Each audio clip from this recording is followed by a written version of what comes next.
Bloch et M. de Norpois, qui s'était levé, se trouvèrent plus près de nous.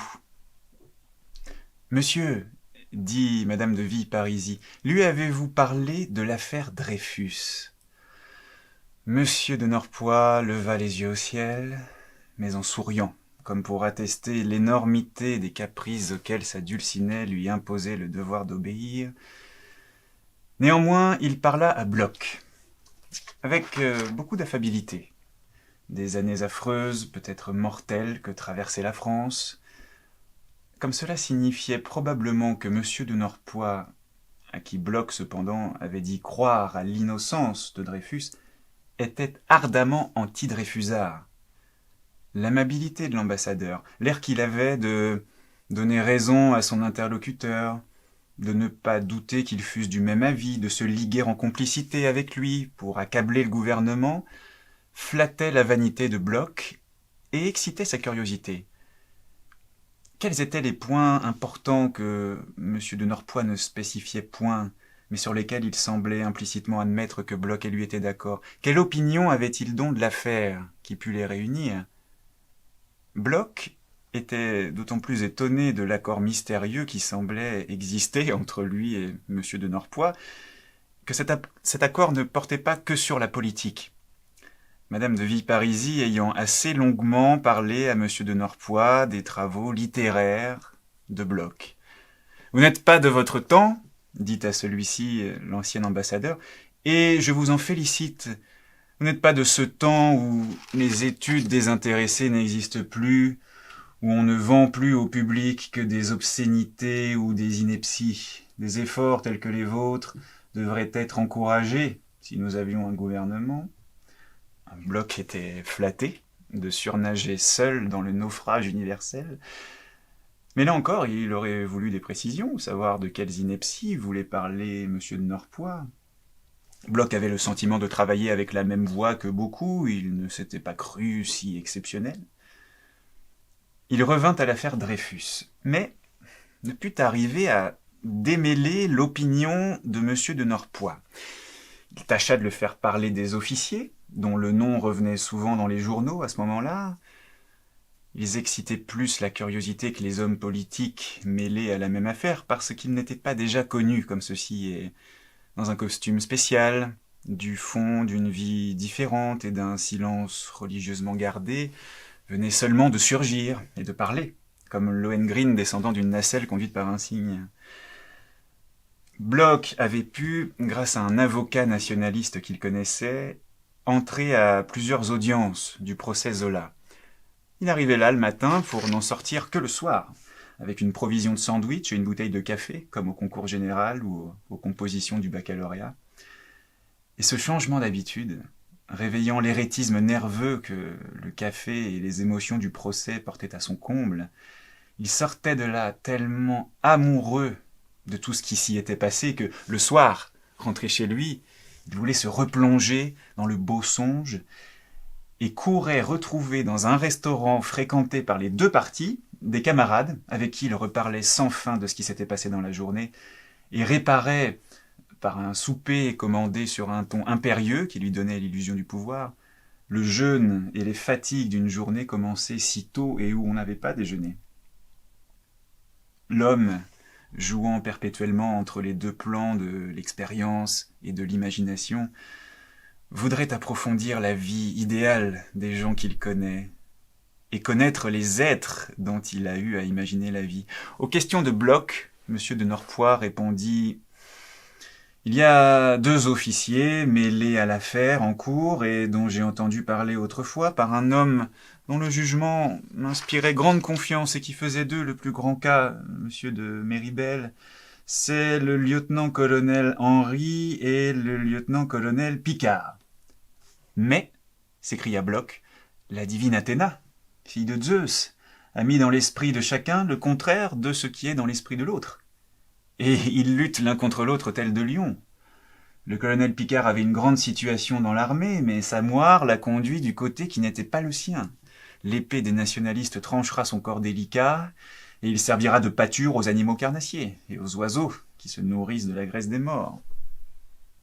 M. de Norpois ne répondit pas. De quoi palabre-t-il là-bas dans un coin demanda monsieur de Guermantes à madame de Villeparisis en montrant monsieur de Norpois-et-Bloch.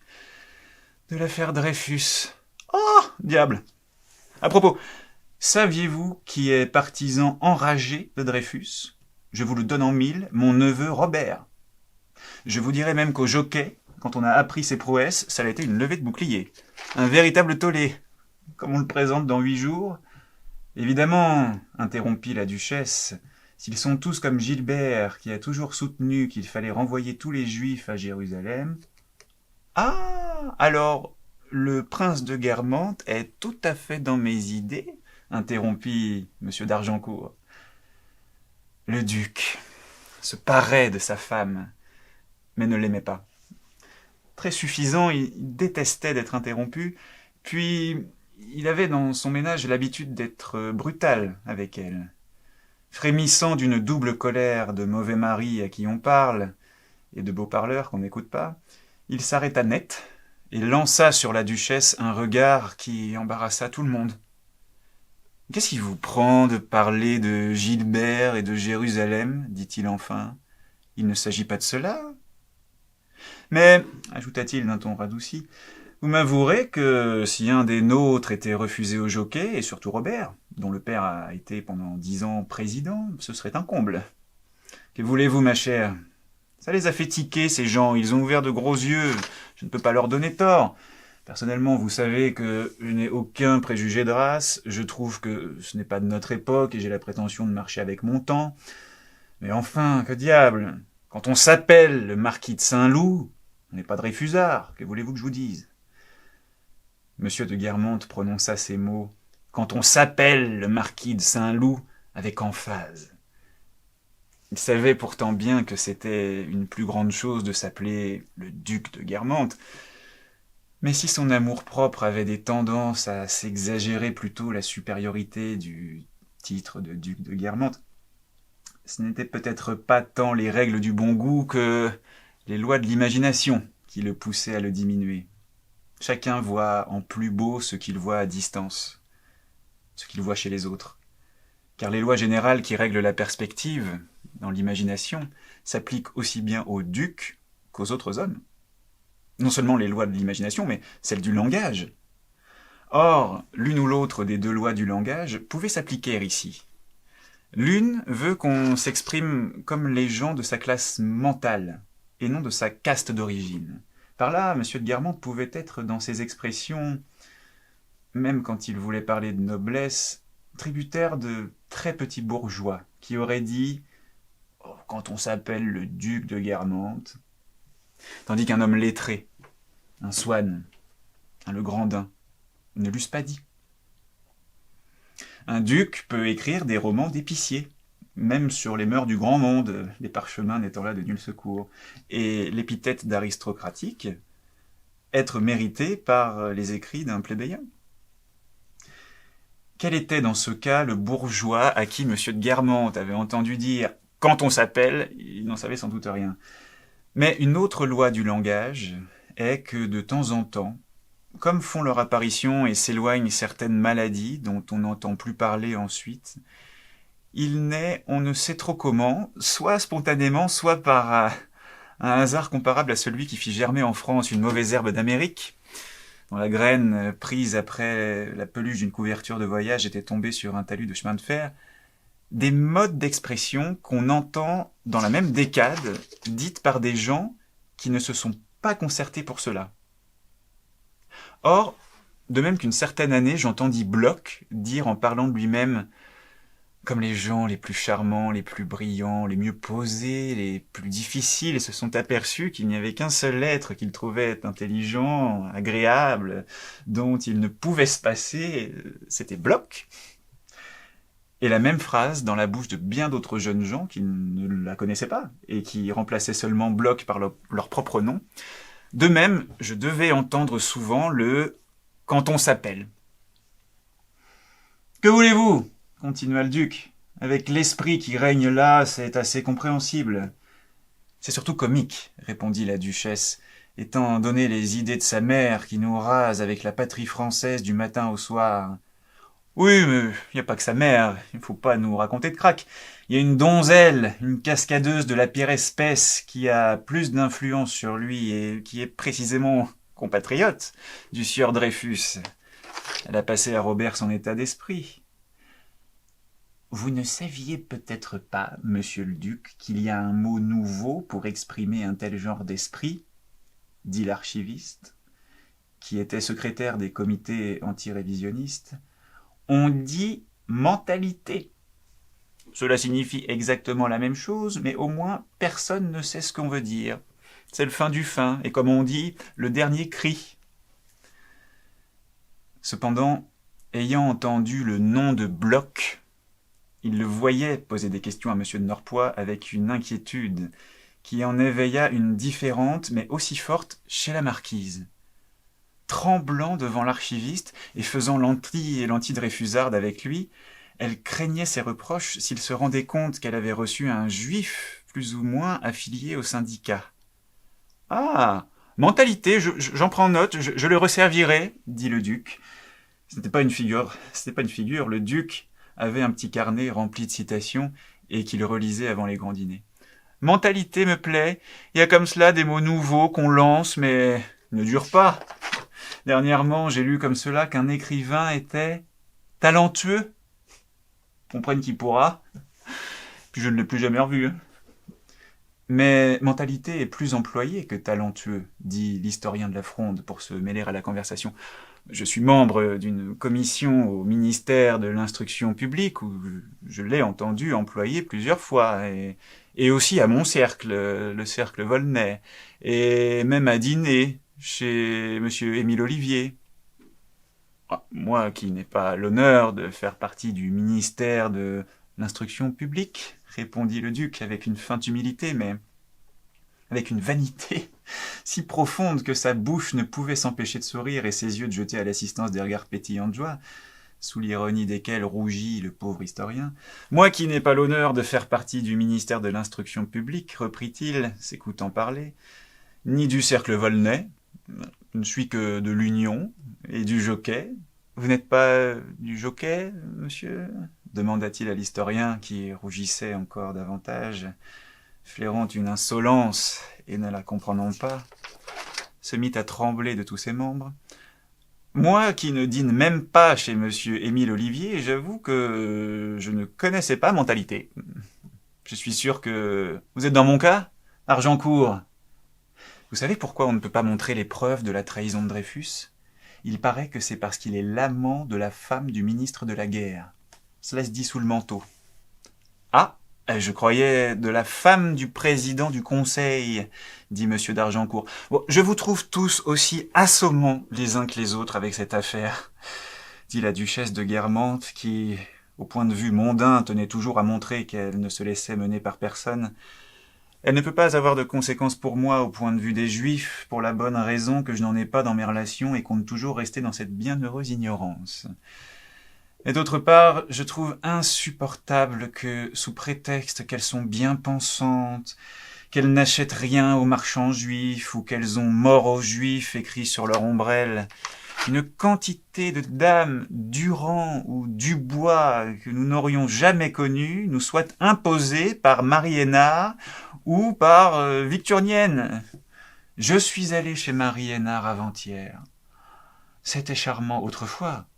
Maintenant, on y trouve toutes les personnes qu'on a passé sa vie à éviter, sous prétexte qu'elles sont contre Dreyfus, et d'autres dont on n'a même pas idée qui c'est. Non, c'est la femme du ministre de la Guerre. C'est du moins un bruit qui court les ruelles, reprit le duc, qui employait ainsi dans la conversation certaines expressions qu'il croyait ancien régime.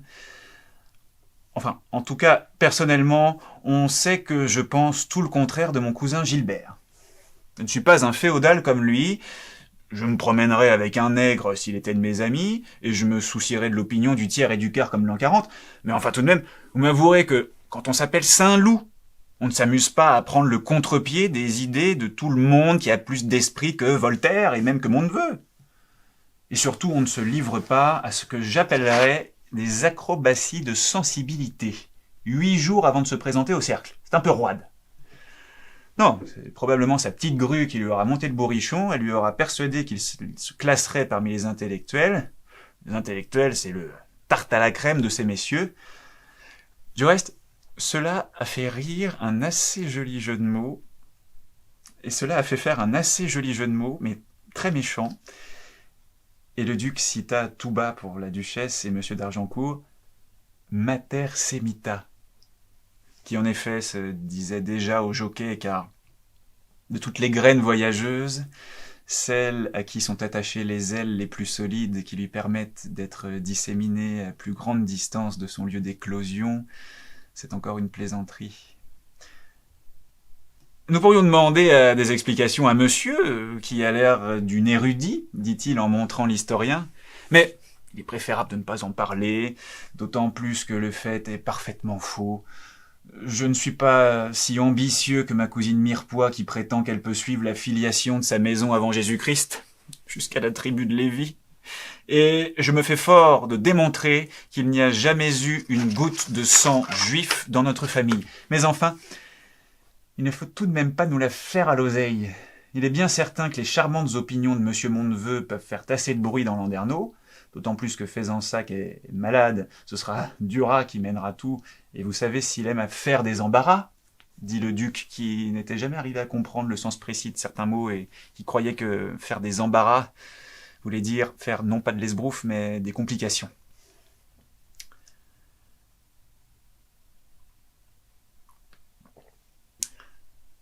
Bloch cherchait à pousser M. de Norpois sur le colonel Picard. « Il est hors de conteste, répondit M. de Norpois, que sa déposition était nécessaire. Je sais qu'en soutenant cette opinion, j'ai fait pousser à plus d'un de mes collègues des cris d'orfraie, mais à mon sens, le gouvernement avait le devoir de laisser parler le colonel. On ne sort pas d'une pareille impasse par une simple pirouette, ou alors on risque de tomber dans un bourbier. Pour l'officier lui-même, cette déposition produisit à la première audience une impression des plus favorables.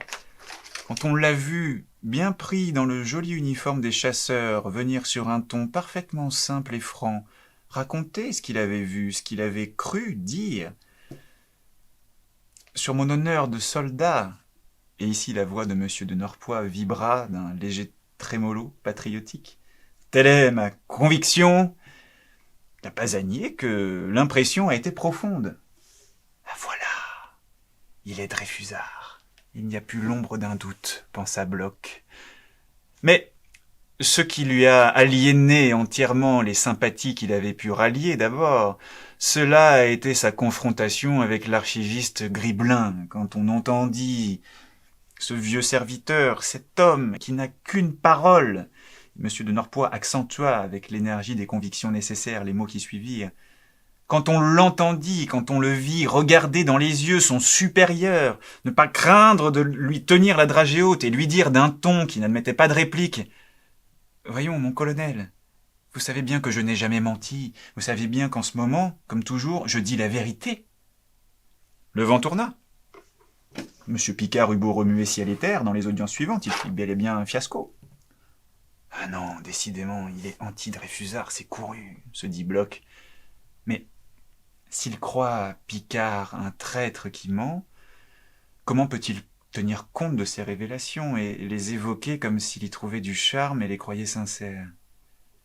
Et si, au contraire, il voit en lui un juste qui délivre sa conscience, comment peut-il le supposer mentant dans sa confrontation avec Griblin?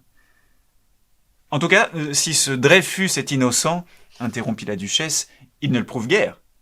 Quelles lettres idiotes, emphatiques, il écrit de son île. Je ne sais pas si M. Esterhazy vaut mieux que lui, mais il a un autre chic dans la façon de tourner les phrases, une autre couleur. Cela ne doit pas faire plaisir aux partisans de M. Dreyfus. Quel malheur pour eux qu'ils ne puissent pas changer d'innocent. Tout le monde éclata de rire. « Vous avez entendu le mot d'Oriane ?» demanda vivement le duc de Guermantes à madame de Villeparisis. « Oui, je le trouve très drôle. » Cela ne suffisait pas au duc. « Ah bien, moi, je ne le trouve pas drôle. Ou plutôt, cela m'est tout à fait égal qu'il soit drôle ou non, je ne fais aucun cas de l'esprit. » Monsieur d'Argencourt protestait. « Il ne pense pas un mot de ce qu'il dit, » murmura la duchesse. C'est sans doute parce que j'ai fait partie des chambres où j'ai entendu des discours brillants qui ne signifiaient rien. J'ai appris à y apprécier surtout la logique. C'est sans doute à cela que je dois n'avoir pas été réélu. Les choses drôles me sont indifférentes. Bazin, ne faites pas le Joseph Prudhomme, mon petit. Vous savez bien que personne n'aime plus l'esprit que vous. Laissez-moi finir. C'est justement parce que je suis insensible à un certain genre de facétie que je prise souvent l'esprit de ma femme. Car il part généralement d'une observation juste. Elle raisonne comme un homme. Elle formule comme un écrivain. Peut-être la raison pour laquelle M. de Norpois parlait ainsi à Bloch, comme s'ils eussent été d'accord, venait-elle de ce qu'il était tellement anti-Dreyfusard que, trouvant que le gouvernement ne l'était pas assez, il en était l'ennemi tout autant qu'étaient les Dreyfusards. Peut-être parce que l'objet auquel il s'attachait en politique était quelque chose de plus profond, situé dans un autre plan, et d'où le dreyfusisme apparaissait comme une modalité sans importance et qui ne mérite pas de retenir un patriote soucieux des grandes questions extérieures. Ou peut-être, plutôt, parce que les maximes de sa sagesse politique ne s'appliquant qu'à des questions de forme, de procédé, d'opportunité, elles étaient aussi impuissantes à résoudre les questions de fond, qu'en philosophie la pure logique l'est à trancher les questions d'existence, ou que cette sagesse même lui fit trouver dangereux de traiter de ces sujets, et que par prudence il ne voulut parler que de circonstances secondaires. Mais où Bloch se trompait, c'est quand il croyait que M. de Norpois, même moins prudent de caractère et d'esprit moins exclusivement formel, eût pu, s'il l'avait voulu, lui dire la vérité sur le rôle d'Henri, de Picard, de Dupaty de Clam, sur tous les points de l'affaire. La vérité, en effet, sur toutes ces choses, Bloch ne pouvait douter que M. Norpois la connût. Comment l'aurait-il ignoré puisqu'il connaissait les ministres ? Certes, Bloch pensait que la vérité politique peut être approximativement reconstituée par les cerveaux les plus lucides, mais il s'imaginait, tout comme le gros du public, qu'elle habite toujours, indiscutable et matériel, le dossier secret du président de la République et du président du Conseil, lesquels en donnent connaissance aux ministres. Or, même quand la vérité politique comporte des documents, il est rare que ceci ait plus que la valeur d'un cliché radioscopique, où le vulgaire croit que la maladie du patient s'inscrit en toutes lettres, tandis qu'en fait ce cliché fournit un simple élément d'appréciation qui se joindra à beaucoup d'autres, sur lesquels s'appliquera le raisonnement du médecin et d'où il tirera son diagnostic. Aussi, la vérité politique, quand on se rapproche des hommes renseignés et qu'on croit l'atteindre, se dérobe. Même plus tard, et pour en rester à l'affaire Dreyfus, quand se produisit un fait aussi éclatant que l'aveu d'Henri, suivi de son suicide, ce fait fut aussitôt interprété de façon opposée par des ministres dreyfusards, et par Cavaignac et Cuignet, qui avaient eux-mêmes fait la découverte du faux et conduit l'interrogatoire. Et bien plus, parmi les ministres dreyfusards eux-mêmes, et de même nuance, jugeant non seulement sur les mêmes pièces, mais dans le même esprit, le rôle d'Henri fut expliqué de façon entièrement opposée. Les uns voyant en lui un complice d'Esterhazy, les autres assignant au contraire ce rôle à Dupaty de Clam, se ralliant ainsi à une thèse de leur adversaire Cuignet, et étant en complète opposition avec leur partisan Reinhardt. Tout ce que Bloch put tirer de M. de Norpois, c'est que, s'il était vrai que le chef d'état-major, M. de Boisdeffre, eût fait faire une communication secrète à M. Rochefort, il y avait évidemment là quelque chose de singulièrement regrettable. Tenez pour rassurer que le ministre de la guerre a dû, in petto du moins, vouer son chef d'état-major aux dieux infernaux. Un désaveu officiel n'eût pas été à mon sens une superfétation, mais le ministre de la guerre s'exprime fort crûment là-dessus, inter pocula. Et du reste, certains sujets sur lesquels il est fort imprudent de créer une agitation dont on ne peut ensuite rester maître. Mais ces pièces sont manifestement fausses, dit Bloch. M. de Norpois ne répondit pas. mais déclara qu'il n'approuvait pas les manifestations du prince d'Henri d'Orléans. D'ailleurs, elles ne peuvent que troubler la sérénité du prétoire et encourager des agitations qui, dans un sens comme dans l'autre, seraient à déplorer. Certes, il faut mettre le holà aux menées antimilitaristes, mais nous n'avons non plus que faire d'un grabuge encouragé par ceux des éléments de droite qui, au lieu de servir l'idée patriotique, songent à s'en servir. La France, Dieu merci, n'est pas une république sud-américaine, et le besoin ne se fait pas sentir d'un général de pronunciamento. Bloch ne put arriver à le faire parler de la question de la culpabilité de Dreyfus, ni donner un pronostic sur le jugement qui interviendrait dans l'affaire civile actuellement en cours. En revanche, M. de Norpois parut prendre plaisir à donner des détails sur les suites de ce jugement. Si c'est une condamnation, dit-il, elle sera probablement cassée, car il est rare que dans un procès où les dépositions de témoins sont aussi nombreuses, il n'y ait pas de vice de forme que les avocats puissent invoquer. Pour en finir sur l'algarade du prince Henri d'Orléans, je doute fort qu'elle ait été du goût de son père. « Et vous croyez que Chartres est pour Dreyfus ?» demanda la duchesse en souriant, les yeux ronds, les joues roses, le nez dans son assiette de petit four, l'air scandalisé. « Nullement. Je voulais seulement dire qu'il y a dans toute la famille, de ce côté-là, un sens politique dont on a pu voir chez l'admirable princesse Clémentine, le nec plus ultra, et que son fils, le prince Ferdinand, a gardé comme un précieux héritage. Ce n'est pas le prince de Bulgarie qui eût serré le commandant Esterhazy dans ses bras. Il aurait préféré un simple soldat, murmura madame de Guermantes, qui dînait souvent avec le Bulgare chez le prince de Joinville, et qui lui avait répondu une fois, comme il lui demandait si elle n'était pas jalouse, « Si, monseigneur, de vos bracelets. » « Vous n'allez pas ce soir au bal de madame de Sagan ?» dit M. de Norpois à madame de Villeparisis pour couper court à l'entretien avec Bloch. Celui-ci ne déplaisait pas à l'ambassadeur, qui nous dit plus tard, non sans naïveté et sans doute à cause des quelques traces qui subsistaient dans le langage de Bloch, de la mode néo-homérique qu'il avait pourtant abandonnée. Il est assez amusant avec sa manière de parler, un peu vieux jeu, un peu solennel, pour un peu, on dirait, les doctesseurs, comme Lamartine ou Jean-Baptiste Rousseau. C'est devenu assez rare dans la jeunesse actuelle, et cela l'était même dans celle qui l'avait précédée. Nous-mêmes, nous étions un peu romantiques, mais si singulier que lui parut l'interlocuteur, M. de Norpois trouvait que l'entretien n'avait que trop duré. « Non, monsieur, je ne vais plus au bal, » répondit la marquise avec un joli sourire de vieille femme. « Vous y allez, vous autres?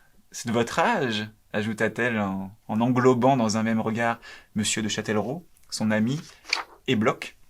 « Moi aussi, j'ai été invitée, dit-elle en affectant par plaisanterie d'en tirer vanité. On est même venu m'inviter. On, c'était la princesse de Sagan. »« Je n'ai pas de carte d'invitation, dit Bloch, pensant que madame de Villeparisis allait lui en offrir une, et que madame de Sagan serait heureuse de recevoir l'amie d'une femme qu'elle était venue inviter en personne. » La marquise ne répondit rien. Et Bloch n'insista pas, car il avait une affaire plus sérieuse à traiter avec elle, et pour laquelle il venait de lui demander un rendez-vous pour le surlendemain. Ayant entendu les deux jeunes gens dire qu'ils avaient donné leur démission du cercle de la rue Royale, où on entrait comme dans un moulin, il voulait demander à madame de Villeparisis de l'y faire recevoir. Est-ce que c'était pas assez faux chic, assez snob à côté, ces Sagans, dit-il d'un air sarcastique. Mais pas du tout. C'est ce que nous faisons de mieux dans le genre, répondit M. d'Argencourt, qui avait adopté toutes les plaisanteries parisiennes. Alors, dit Bloch, à demi ironiquement, c'est ce qu'on appelle une des solennités, les grandes assises mondaines de la saison.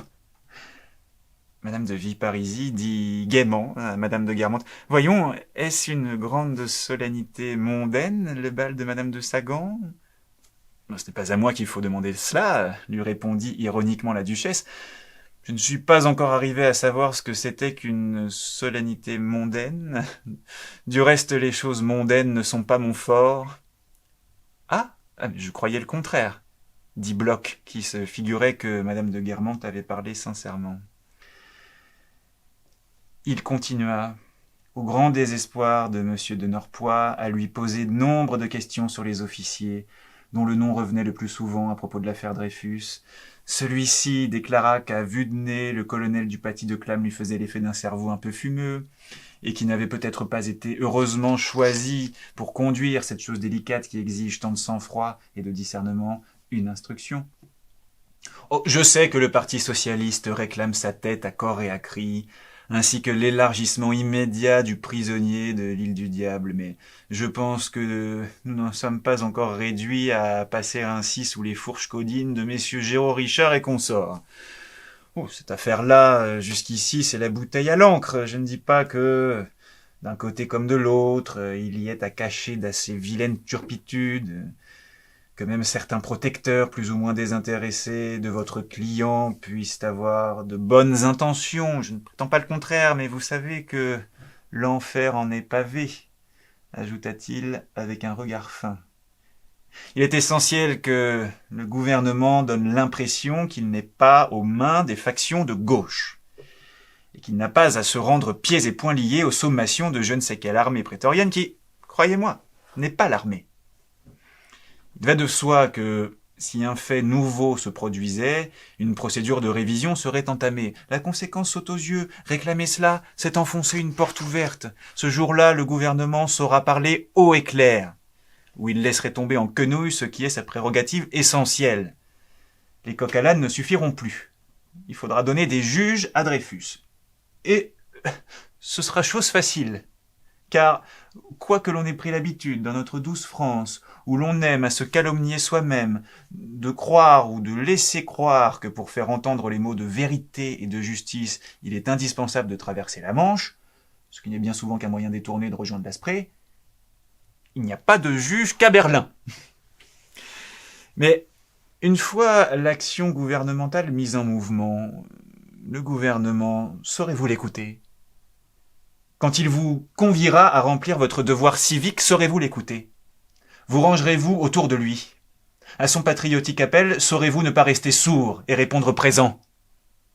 Monsieur de Norpois posait ces questions à bloc avec une véhémence qui, tout en intimidant mon camarade, le flattait aussi, car l'ambassadeur avait l'air de s'adresser en lui à tout un parti, d'interroger Bloch comme s'il avait reçu les confidences de ce parti et pouvait assumer la responsabilité des décisions qui seraient prises. « Si vous ne désarmiez pas, » continua M. de Norpois, sans attendre la réponse collective de Bloch, « si avant même que fût séchée l'encre du décret qui instituerait la procédure de révision, obéissant à je ne sais quel insidieux mot d'ordre, vous ne désarmiez pas, mais vous confiniez dans une opposition stérile, qui semble pour certains l'ultima ratio de la politique, si vous vous retiriez sous votre tente et brûliez vos vaisseaux. Ce serait à votre grande âme. Êtes-vous prisonnier des fauteurs de désordre? Leur avez-vous donné des gages? Bloch était embarrassé pour répondre. Monsieur de Norpois ne lui en laissa pas le temps. Si la négative est vraie, comme je veux le croire, et si vous en avez un peu, si vous avez un peu de ce qui me semble malheureusement manquer à certains de vos chefs et de vos amis, quelque esprit politique, le jour même où la chambre criminelle sera saisie, si vous ne vous laissez pas embrigader par les pêcheurs en eau trouble, vous aurez vite gagné. Je ne réponds pas que tout l'état-major puisse tirer son épingle du jeu, mais c'est déjà bien beau si une partie tout au moins peut sauver la face sans mettre le feu aux poudres et amener du grabuge. Il va de soi d'ailleurs que c'est au gouvernement qu'il appartient de dire le droit et de clore la liste trop longue des crimes impunis. Non certes en obéissant aux excitations socialistes ni de je ne sais quel soldateste, ajouta-t-il en regardant Bloch dans les yeux et peut-être avec l'instinct qu'ont tous les conservateurs de se ménager des appuis dans le camp adverse. L'action gouvernementale doit s'exercer sans souci des surenchères, d'où qu'elles viennent. Le gouvernement n'est, Dieu merci, aux ordres ni du colonel Drian, ni, à l'autre pôle, de M. Clémenceau. Il faut mater les agitateurs de profession et les empêcher de relever la tête. La France, dans son immense majorité, désire le travail dans l'ordre. Là-dessus, ma religion est faite. Mais il ne faut pas craindre d'éclairer l'opinion. Et si quelques moutons de ceux qu'a si bien connus notre Rabelais se jetaient à l'eau tête baissée, il conviendrait de leur montrer que cette eau est trouble, qu'elle a été troublée à dessein par une engeance qui n'est pas de chez nous, pour en dissimuler les dessous dangereux. Le gouvernement ne doit pas se donner l'air de sortir de sa passivité à son corps défendant, quand il exercera le droit qui est essentiellement le sien. J'entends de mettre en mouvement Dame Justice. Le gouvernement acceptera toutes vos suggestions. S'il est avéré qu'il y a eu une erreur judiciaire, il sera assuré d'une majorité écrasante qui lui permettrait de se donner du champ. Vous, monsieur, dit Bloch en se tournant vers monsieur d'Argencourt, à qui l'on avait nommé en même temps que les autres personnes, vous êtes certainement Dreyfusard. À l'étranger, tout le monde l'est. C'est une affaire qui ne regarde que les Français entre eux, n'est-ce pas? Répondit M. d'Argencourt, avec cette insolence particulière qui consiste à prêter à l'interlocuteur une opinion qu'on sait manifestement qu'il ne partage pas, puisqu'il vient d'en émettre une opposée. Bloch rougit. M. d'Argencourt sourit en regardant autour de lui, et si ce sourire, pendant qu'il l'adressa aux autres visiteurs, fut malveillant pour Bloch, il se tempéra de cordialité en l'arrêtant finalement sur mon ami, afin d'ôter à celui-ci le prétexte de se fâcher des mots qu'il venait d'entendre, et qui n'en restaient pas moins cruels.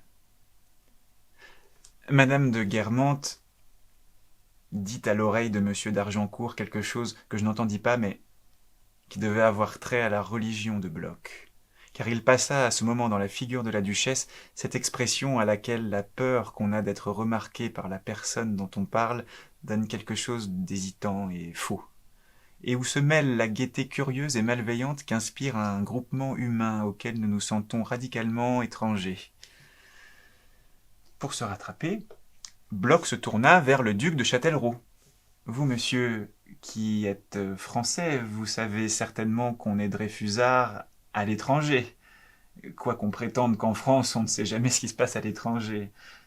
Bon, du reste, je sais qu'on peut causer avec vous.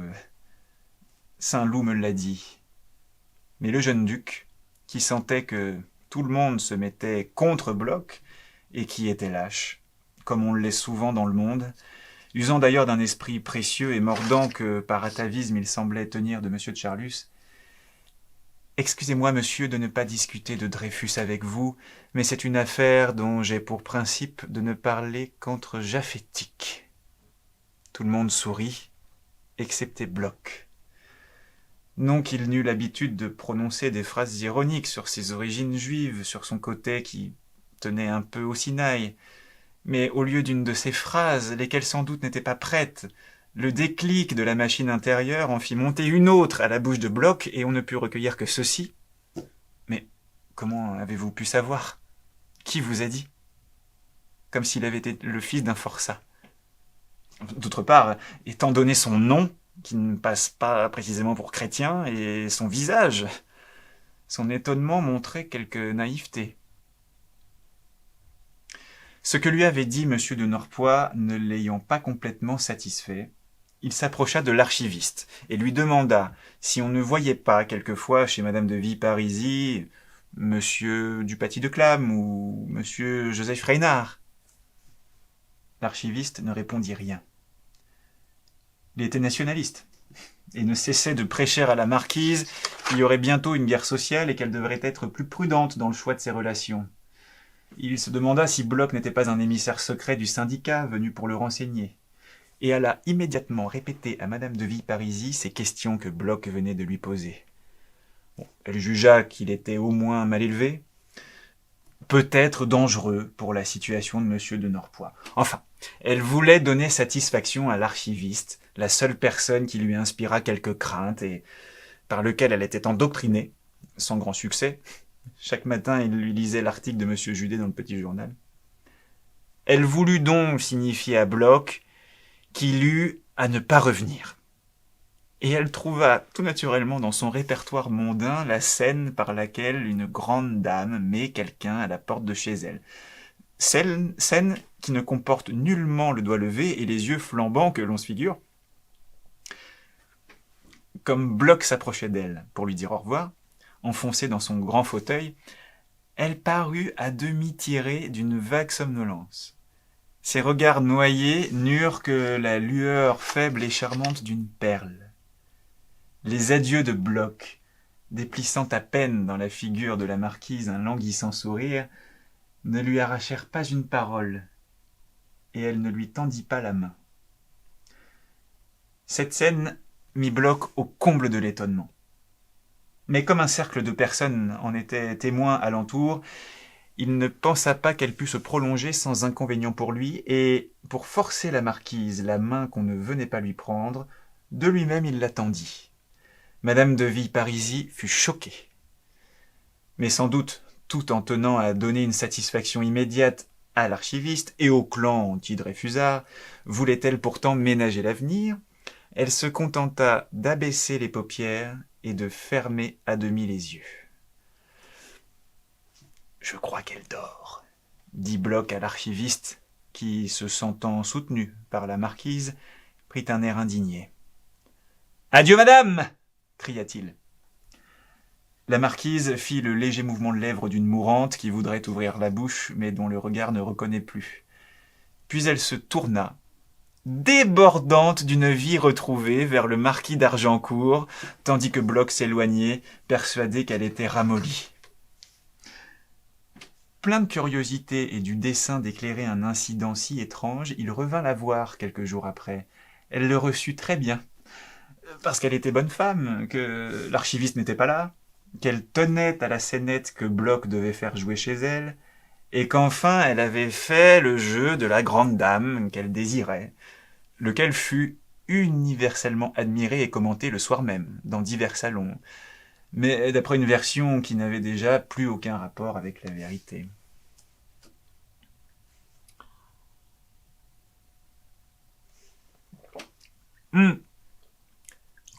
Vous parliez des 7 princesses ?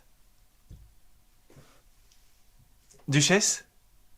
Vous savez, je n'en suis pas plus fier pour ça que l'auteur de ce... comment dirais-je de ce factum est un de mes compatriotes, dit Monsieur d'Argencourt avec une ironie mêlée de la satisfaction de connaître mieux que les autres l'auteur d'une œuvre dont on venait de parler. Oui, il est belge de son état, ajouta-t-il. Vraiment ? Non, nous ne vous accusons pas d'être pour quoi que ce soit dans les 7 princesses. Heureusement pour vous et pour vos compatriotes, vous ne ressemblez pas à l'auteur de cette ineptie. Je connais des Belges très aimables. Vous, votre roi, qui est un peu timide mais plein d'esprit, mes cousins Ligne et bien d'autres. Mais heureusement, vous ne parlez pas le même langage que l'auteur des 7 princesses. Du reste, si vous voulez que je vous dise, c'est trop d'en parler, parce que surtout ce n'est rien. Ce sont des gens qui cherchent à avoir l'air obscur et au besoin qui s'arrangent d'être ridicules pour cacher qu'ils n'ont pas d'idée. S'il y avait quelque chose dessous, je vous dirais que je ne crains pas certaines audaces, ajouta-t-elle d'un ton sérieux, du moment qu'il y a de la pensée. Je ne sais pas si vous avez vu la pièce de Borelli. Il y a des gens que cela a choqué. Moi, quand je devrais me faire lapider, ajouta-t-elle sans se rendre compte qu'elle ne courait pas grand risque, j'avoue que j'ai trouvé cela infiniment curieux. Mais les 7 princesses... L'une d'elles a beau avoir des bontés pour son neveu, je ne peux pas pousser les sentiments de famille. La duchesse s'arrêta net, car une dame entrait, qui était la vicomtesse de Marsante, la mère de Robert. Madame de Marsante était considérée dans le faubourg Saint-Germain comme un être supérieur, d'une bonté, d'une résignation angélique. On me l'avait dit, et je n'avais pas de raison particulière pour en être surpris, ne sachant pas à ce moment-là qu'elle était la propre sœur du duc de Guermantes. Plus tard, j'ai toujours été étonné, chaque fois que j'appris dans cette société que des femmes mélancoliques, pures, sacrifiées, vénérées comme d'idéales saintes de vitrail, avaient fleuri sur la même souche généalogique que des frères brutaux, débauchés et vils. des frères et sœurs, quand ils sont tout à fait pareils du visage, comme étaient le duc de Guermantes et madame de Marsantes, me semblait devoir avoir en commun une seule intelligence, un même cœur, comme aurait une personne qui peut avoir de bons ou de mauvais moments, mais dont on ne peut attendre tout de même de vastes vues si elle est d'esprit borné, ou une abnégation sublime si elle est de cœur dur.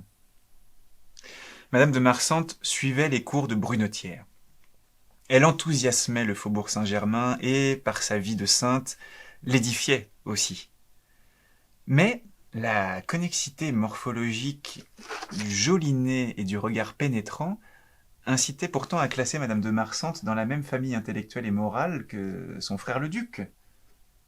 Je ne pouvais croire que le seul fait d'être une femme, et peut-être d'avoir été malheureuse et d'avoir l'opinion de tous pour soi, pouvait faire qu'on fût aussi différent des siens, comme dans les chansons de geste où toutes les vertus et les grâces sont réunies en la sœur de frère farouche.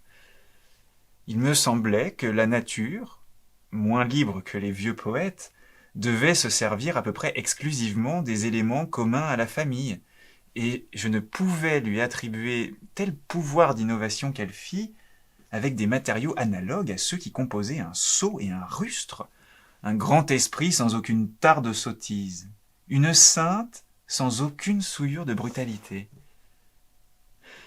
Madame de Marsantes avait une robe de surat blanc à grandes palmes, sur lesquelles se détachaient des fleurs en étoffe, lesquelles étaient noires.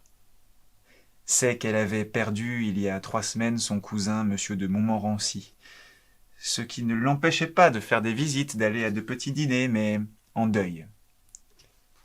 C'était une grande dame. Par atavisme, son âme était remplie par la frivolité des existences de cour, avec tout ce qu'elles ont de superficiel et de rigoureux. Madame de Marsantes n'avait pas eu la force de regretter longtemps son père et sa mère, mais pour rien au monde elle n'eût porté de couleur dans le mois qui suivait la mort d'un cousin. Elle fut plus qu'aimable avec moi parce que j'étais l'ami de Robert et parce que je n'étais pas du même monde que Robert. Et cette bonté s'accompagnait d'une feinte timidité, de l'espèce de mouvement de retrait intermittent de la voix, du regard, de la pensée qu'on ramène à soi comme une jupe indiscrète pour ne pas prendre trop de place, pour rester bien droite, même dans la souplesse, comme le veut la bonne éducation. Bonne éducation qu'il ne faut pas prendre trop au pied de la lettre d'ailleurs, plusieurs de ces dames versant très vite dans le dévergondage des mœurs, sans perdre jamais la correction presque enfantine des manières. Madame de Marsantes agaçait un peu dans la conversation parce que chaque fois qu'il s'agissait d'un roturier, par exemple de Bergotte, d'Elstir, elle disait en détachant le mot, en le faisant valoir, et en le psalmodiant sur 2 tons différents, en une modulation qui était particulière aux Guermantes, j'ai eu l'honneur, le grand honneur de rencontrer monsieur Bergotte, de faire la connaissance de monsieur Elstir, soit pour faire admirer son humilité, soit par le même goût qu'avait monsieur de Guermantes de revenir aux formes désuètes pour protester contre les usages de mauvaise éducation actuelle, où on ne dit pas assez honoré. Quelle que fût celle de ces 2 raisons qui fut la vraie, de toute façon, on sentait que, quand madame de Marsantes disait « J'ai eu l'honneur, le grand honneur », elle croyait remplir un grand rôle, et montrer qu'elle savait accueillir les noms des hommes de valeur comme elle les eût reçus eux-mêmes dans son château s'ils s'étaient trouvés dans le voisinage. D'autre part, comme sa famille était nombreuse, qu'elle l'aimait beaucoup, que, lente de débit et amie des explications, elle voulait faire comprendre les parentés, elle se trouvait sans aucun désir d'étonner, et tout en aimant sincèrement parler que de paysans touchants et de gardes-chasse sublimes, citer à tout instant toutes les familles médiatisées d'Europe, ce que les personnes moins brillantes ne lui pardonnaient pas, et si elle était un peu intellectuelle, raillait, comme de la stupidité. À la campagne, madame de Marsantes était adorée pour le bien qu'elle faisait, mais surtout parce que la pureté d'un sang, où depuis plusieurs générations on ne rencontrait que ce qu'il y a de plus grand dans l'histoire de France, avait ôté à sa manière d'être tout ce que les gens du peuple appellent des manières, et lui avait donné la parfaite simplicité.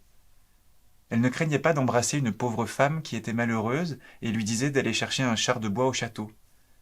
C'était, disait-on, la parfaite chrétienne. Elle tenait à faire un mariage colossalement riche à Robert. Être grande dame, c'est jouer la grande dame, c'est-à-dire, pour une part, jouer la simplicité. C'est un jeu qui coûte extrêmement cher. D'autant plus que la simplicité ne ravit qu'à la condition que les autres sachent que vous pourriez ne pas être simple. C'est-à-dire que vous êtes très riche. On me dit plus tard, quand je racontais que je l'avais vue, vous avez dû vous rendre compte qu'elle a été ravissante. Mais la vraie beauté est si particulière, si nouvelle, qu'on ne la reconnaît pas pour la beauté. Je me dis seulement ce jour-là qu'elle avait un nez tout petit, des yeux très bleus, le cou long et l'air triste.